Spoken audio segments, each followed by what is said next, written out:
Main Mendoza at Alden Richards, tuloy pa rin ang pag-aalaga sa pamilya. Inaasahan na nga ng buong TVADN ang nangyari nitong mga nakaraang linggo tungkol kay Main Mendoza at Alden Richards, kaya tila nakahanda na sila sa mga masamang balita na ipinalabas sa mga social media at TV. Ngunit ang mahalaga sa buong TVADN ay hindi pa rin nakakalimot si Alden Richards at Main Mendoza sa pag-aalaga sa kanilang pamilya. Ayon kay Judith, sa dami ng pambabatikos na ginawa ngayon kay Alden Richards at Main Mendoza nitong mga nakaraang buwan, ay mabuti na lang hindi pa rin nila nagagawang talikuran ang kanilang pamilya.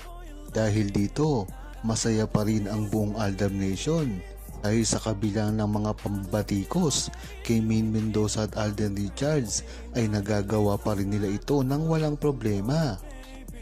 Tama nga yung sinabi ni Judith, ang mahalaga lang sa buong Aldab Nation ay ang hindi nakakalimot si Main Mendoza at Alden Richards, lalong-lalo na sa hirap ng pinagdadaanan nila ngayon at ng buong Aldab Nation dahil tila pinapasuko ng mga bashers at mga armin mga Aldab Nation at hindi nasuportahan si Main Mendoza at Alden Richards.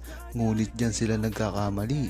Sa tagal na kasi ng panahon na sumusuporta ang buong TVADN sa Aldab at sa Maychard, hindi nyo magagawa na pigilan ang Aldab Nation na ibasura na lamang ang feelings kay Main Mendoza at Alden Richards. Kaya sa hanggang huli, hindi nyo basta-basta masisira si Alden Richards at Main Mendoza at ang buong Aldab Nation na nagmamahal sa kanila.